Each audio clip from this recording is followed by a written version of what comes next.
Bom dia, pessoal. Aqui quem está falando é o professor Vitor Hugo, professor de História do Colégio Van Gogh, Ângulo de Ituverava. Pretendo, com esse vídeo, trazer para vocês algumas dicas valiosas que vão provavelmente aparecer aí nas provas que ainda nos restam, né? Unesp, lembrando que a Unesp acontece nessa sexta-feira, a Unicamp, que acontece no próximo domingo, e a FUVEST no último domingo ainda do mês de novembro. Queridos, vou destacar para vocês duas datas que comemoram o aniversário nesse ano de 2019 e também por isso são datas que merecem a nossa atenção. Uma referente à história do Brasil e outra referente à história geral, tá? Começo com a Proclamação da República, 1889, dia 15 de novembro de 1889. Coincidentemente, no dia em que a prova da Unesp estará sendo realizada, vamos estar completando exatamente 130 anos desse movimento, certo?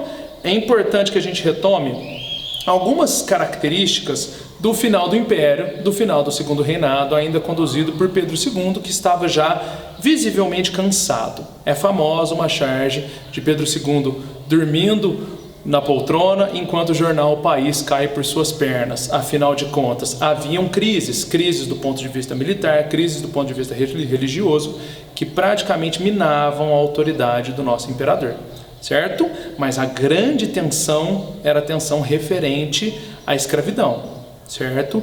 Existiam pressões para que a escravidão se mantivesse ativa e para que a escravidão fosse definitivamente abolida. No dia 13 de maio de 1888, a escravidão, através da Lei Áurea, foi abolida. É importante que a gente se lembre também que já haviam tido uma série de leis abolicionistas, por mais contraditórias que elas fossem. Correto? O fato de abolir a escravidão trouxe para o Império um grande adversário. Os cafeicultores que são apelidados genericamente de republicanos de 13 de maio, e eles vieram a se juntar ao exército brasileiro, exército que pregava ideias positivistas de modernização, e essa modernização já não mais se encaixava com o Império. E é por isso que a partir da união desses dois grupos nós vamos ter a proclamação de um novo momento. A partir dali, o Brasil, desde a sua ainda recente independência, iria se transformar em uma república. E essa república inicialmente seria conduzida por militares. Por quê? Porque os militares seriam os responsáveis por promover essa modernização. Correto? Não se esqueçam, 130 anos da proclamação da República. Dica de história geral agora, meus queridos. Estamos completando 100 anos do Tratado de Versalhes. E o Tratado de Versalhes, ele basicamente resolve a Primeira Guerra Mundial sem resolver. Por quê? Porque o Tratado de Versalhes, ele impôs condições muito severas à Alemanha.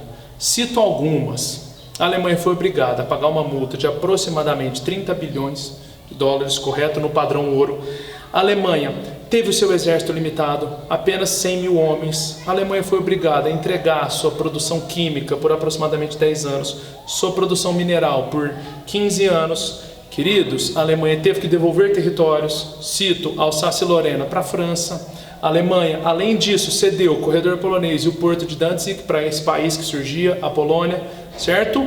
Tudo isso contribuiu para quê? Para que nascesse um sentimento de revanche, sentimento de, vamos dizer assim, justiça com as próprias mãos, que foi muito bem utilizado pelo Partido Nacional Socialista dos Trabalhadores Alemães, ou seja, o Partido Nazista, tá? Que começa a sua ascensão já nos anos posteriores, imediatamente posteriores ao Tratado de Versalhes.